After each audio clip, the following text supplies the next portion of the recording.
জোট 5 বছর 40 বছর ধরে এই ত্রিপুরাকে কোন জায়গায় নিয়ে গেছে তার ফল ভোগ কিন্তু আমরা এখনো করতে হচ্ছে। বন্ধুগণ, একটা সময় এমন অবস্থায় দাঁড়িয়েছিল যে এই ত্রিপুরার থেকে এই যে জগদ্দল পাথর, এই কমিউনিস্টের যে শাসন, তার থেকে আমরা মুক্ত পাবো কিনা। কিন্তু আমাদের যশস্বী প্রধানমন্ত্রী নরেন্দ্র মোদীজি যখন 2014-তে প্রধানমন্ত্রীত্বের দায়িত্ব পেলেন, ওনার কাঁধে সেই দায়িত্ব নিয়ে নিলেন, তারপর আমরা বুঝতে পারলাম যে না, দেশ এবার সঠিক পথে সঠিক সিদ্ধান্তে উপনীত হবে। এবং যে কারণে 2018-তে এই জগদ্দল পাথরকে সরিয়ে ওনার নেতৃত্বে এবং তৎকালীন সময় ভারতীয় জনতা পার্টির তখন সর্বভারতীয় সভাপতি ছিলেন এবং বর্তমানে আমাদের হোম মিনিস্টার শ্রী অমিত শাহজির কারণে আজকে আমরা এই জগদ্দল পাথর এবং এই অপশাসন থেকে আমরা মুক্তি লাভ করেছি। এই 6 বছরে বন্ধুগণ, আপনারা বলুন, ভারতীয় জনতা পার্টির এবং আইপিএফটির যে সরকার যেভাবে আমরা চেষ্টা করেছি যে ত্রিপুরাতে শান্তি প্রতিষ্ঠা করার জন্য, সেই দিকে আমরা কিন্তু কাজটা করেছি। আমরা আগে দেখতাম রাজনীতি মানে একটা অস্থিরতা, চারিদিকে খুন সন্ত্রাস, অগ্নিসংযোগ, দর্শন, এগুলোই আমরা নিত্যনৈমিক ঘটনা আমরা দেখতাম। মানুষ ধরে নিয়েছে যে হয়তোবা এটাই বোধহয় নিয়ম, এইভাবে বুঝি রাজনীতি করতে হয় এবং সংখ্যাধিক্যের কারণে মসনদে বসে এইভাবে সাধারণ মানুষকে বিভ্রান্ত সৃষ্টি করে থাকার নামই হচ্ছে যে সরকার আগে ছিল এই বামপন্থীর সরকার আমরা দেখেছি কংগ্রেস জোটকে। কিন্তু আমরা কি দেখলাম, এই 5 বছরে কমিউনিস্ট যা করলো একদম কার্বন কপি এই কংগ্রেসও সে একই কাজ করলো। আমরা তারপর বুঝতে পারলো যে না, এদেরকে দিয়ে কিছুই হবে না। যখন প্রধানমন্ত্রীজির আহ্বানে এবং সারা ভারতবর্ষকে একটা নির্দিষ্ট গতিতে উনি নিয়ে যাচ্ছেন, তখন মানুষের ভরসা হলো যে এই হচ্ছে আমাদের দেশের কান্ডারি, যিনি এই দেশকে সঠিক পথে নিয়ে যাবেন। ত্রিপুরাতে 6 বছর ধরে আমরা সেই পথে কাজ করেছি, শান্তি প্রতিষ্ঠিত হয়েছে। বন্ধুগণ, বারবার যখন এখানে আমরা 2023-এ ইলেকশন, এখানে সাধারণ বিধানসভা নির্বাচন হলো, তখন আমি বারবার বলেছি আমরা এইরকম একটা নির্বাচন আমরা এখানে করতে চাই যেটা ইতিহাস হয়ে থাকবে। মানুষ বলবে যে এইভাবেও নির্বাচন সম্ভব ত্রিপুরাতে, এবং সেটা কিন্তু আপনারা সবাই মিলে এবং আমরা সবাই মিলে সেই কাজটা আমরা করতে পেরেছি। কোনো জায়গার মধ্যে কোনো ধরনের ঘটনা উপঘটনা, কোনো ধরনের উচ্ছৃঙ্খলতার বা কোনো রকম খারাপ ঘটনা আমরা শুনতে পারিনি। মানুষ সেই কারণেই ভারতীয় জনতা পার্টির উপরে তাদের বিশ্বাস বেড়েছে। তার ফলস্বরূপ আমাদের যে উপনির্বাচন দুটো হয়েছে, বক্সনগরে আপনারা জানেন, আরেকটা ধনপুরে, সেখানে আপনারা সবাই জানি যে বক্সনগরের কি অবস্থা। সেখানে তো সবসময় একটা উচ্ছৃঙ্খল একটা পরিবেশ সেখানে ছিল। আমরা শুধু সেখানে জিতিনি, 30,000 ভোটে আমরা সেখানে জিতেছি। বন্ধুগণ, শুধু জিতেইনি, সেখানে আমরা জামানত বাজেয়াপ্ত করে দিয়েছি সেখানে বক্সনগরে।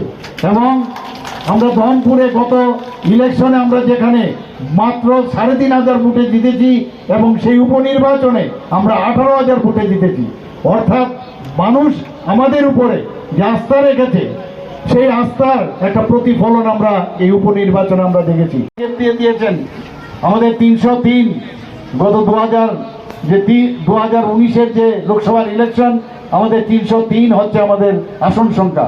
কিন্তু এবার উনি টার্গেট দিয়েছেন, উনি বলেছেন এত কাজ আমরা করেছি ওনার নেতৃত্বে সাধারণ মানুষের জন্য, এত বেনিফিশিয়ারি স্কিম, সাধারণ মানুষের, গরিব খেটে খাওয়া মানুষ, তাদের জন্য কাজ করেছে।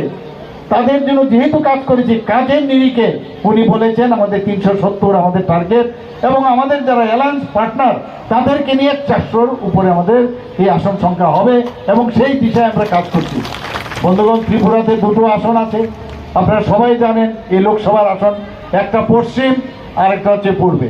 আর পূর্বেতে কে দাঁড়িয়েছেন? আমাদের মহারানী কৃতি সিং দেববর্মা মহোদয়া, এবং পদ্ম চিহ্ন, ভোট চিহ্নটা কি? পদ্ম চিহ্ন।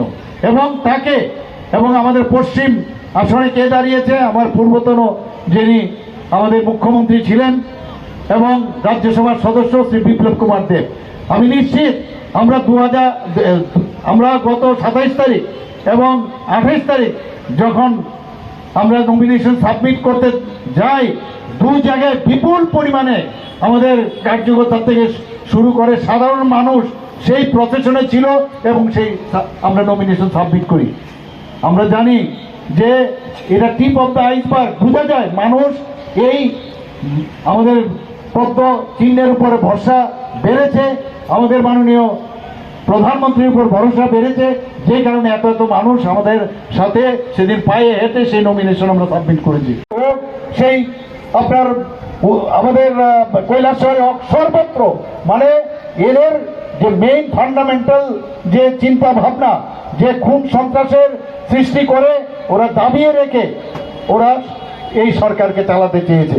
ওরা সবসময় আমরা জানি ওরা বলতো কি সাইন্টিফিক রেগিং এর মাধ্যমে ওরা সরকারে থাকতো, কিন্তু প্রকৃত অর্থে কিভাবে নির্বাচন করতে হয়, নির্বাচন প্রহসন নয়, সেটা আমাদের সরকার এবার আমরা 2023 আমরা দেখিয়েছি।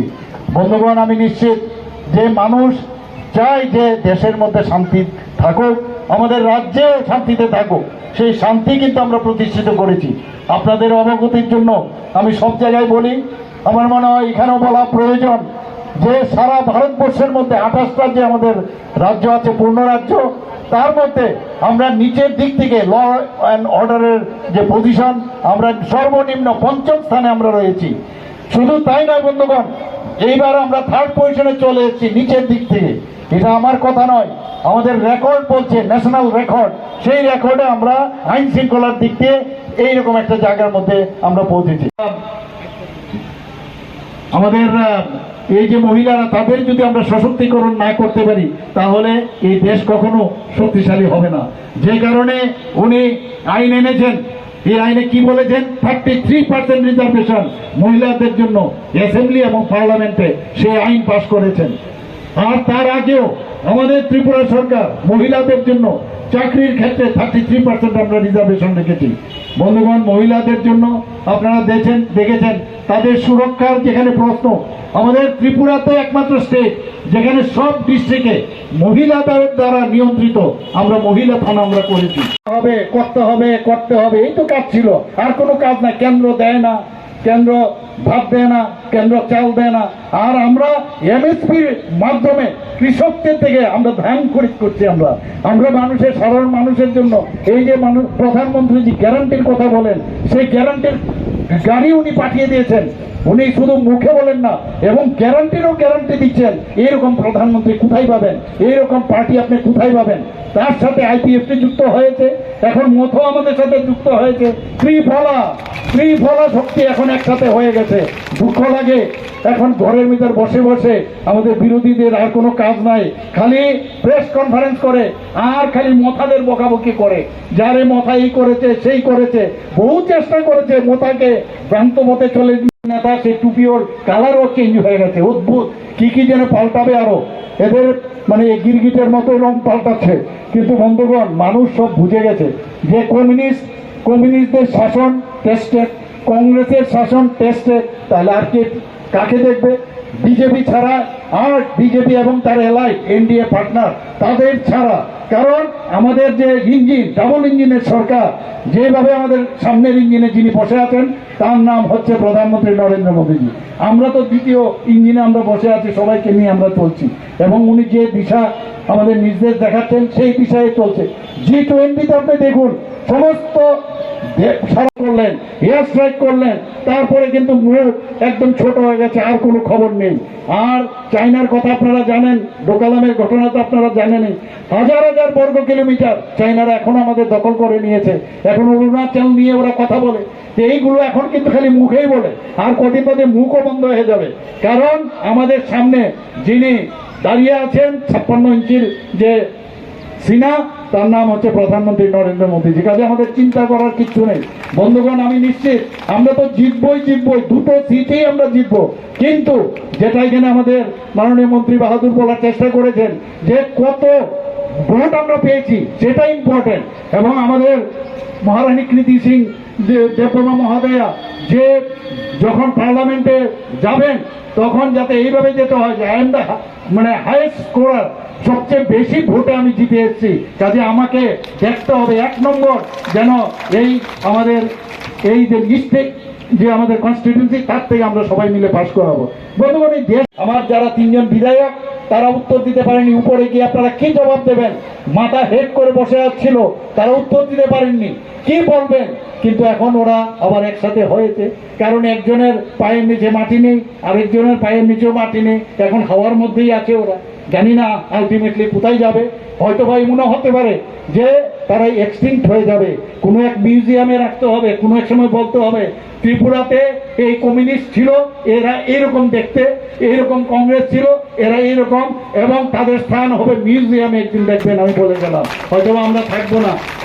ডক্টর শ্যামাপ্রসাদ মুখার্জি বিশ্বাস করে আমরা দেশ আগে, দেশকে নিয়ে প্রথমে আমরা চিন্তা করি, তারপর আমাদের পার্টি নিয়ে চিন্তা করি, তারপর নিজে। এই ধরনের মানসিকতা, একদিকে আধ্যাত্মিক চিন্তাধারা। মাননীয় প্রধানমন্ত্রীজি যখন রামলালার প্রাণ প্রতিষ্ঠা করলেন, সারা ভারতবর্ষে কিরকম একটা অবস্থা আপনার চিন্তা করুন।